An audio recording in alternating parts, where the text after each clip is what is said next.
కృషి ఉంటే మనుషులు ఋషులవుతారు. నటన పట్ల కసి ఉంటే అల్లు అర్జున్ అవుతారు. ఒక మనిషిలో ఎంత టాలెంట్ ఉంది అనేది అంచనా వేయడం చాలా కష్టం. అతనికి ఎదురైన సవాళ్లు, ఆయన్ని విమర్శించిన మనుషులను బట్టి వాళ్ళ టాలెంట్ బయటపడుతుంది. తోడుతో పెట్టుకోవాలంటే ఉండాల్సింది బ్రాండ్ కాదు, ఇక్కడ దమ్ము. గంగోత్రి సినిమాతో తన నట ప్రస్థానాన్ని మొదలుపెట్టిన అల్లు అర్జున్ ఆ సినిమా సక్సెస్ అయినప్పటికీ చాలా విమర్శలైతే ఎదుర్కొన్నాడు. తన లుక్ పరంగా అంత పర్ఫెక్ట్గా లేడని, అతను హీరోగా సెట్ అవడంటూ చాలా మంది విమర్శించారు.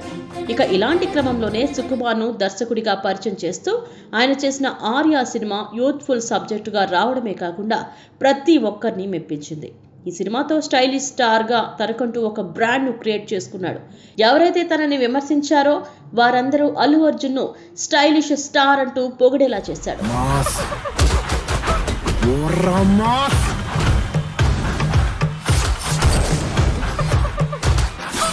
ఏదైనా తన దగ్గర లోపం ఉంది అని తెలిస్తే దాన్ని ఓవర్కమ్ చేయడానికి అల్లు అర్జున్ ఎప్పుడూ ప్రయత్నిస్తూనే ఉంటాడు.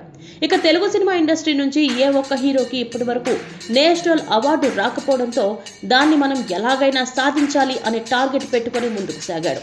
పుష్ప సినిమాలో నటించినందుకు గాను అతనికి నేషనల్ అవార్డు వరించింది. ఇక పుష్ప 2 సినిమాలో గంగమ్మ తల్లి జాతరలో ఆయన లేడీ గెటప్ అయితే వేశాడు.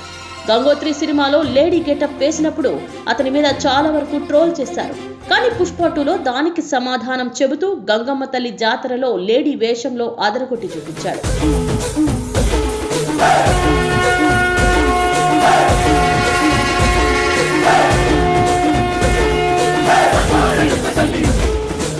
ప్రస్తుతం పాన్ వరల్డ్ లోకి ఎంట్రీ ఇవ్వాలనే ప్రయత్నం చేస్తున్నాడు. యావత్ ఇండియన్ సినిమా ఇండస్ట్రీని షేక్ చేసిన ఆయన ఇప్పుడు ప్రపంచ స్థాయి ప్రేక్షకులను సైతం అలరించాలనే ప్రయత్నంలో ఉన్నాడు. తన నుంచి ఒక సినిమా వస్తుంది అంటే చాలు యావత్ ఇండియన్ సినిమా ఇండస్ట్రీ మొత్తం ఉలిక్కిపడే స్టేజ్కి వెళ్ళిపోయాడు. ఇక అలాంటి అల్లు అర్జున్ ఈ రోజు తన 44వ పుట్టినరోజును జరుపుకుంటున్నాడు. ఇప్పటి వరకు ఇండియన్ సినిమా ఇండస్ట్రీలో రాణించాడు. ఇక మీదట కూడా అదే కసిని చూపిస్తూ ప్రేక్షకులందరి చేత శభాష్ అనిపించుకునేలా ముందుకు సాగడమే టార్గెట్ గా పెట్టుకుని ముందుకు దూసుకు వెళ్తున్నాడు.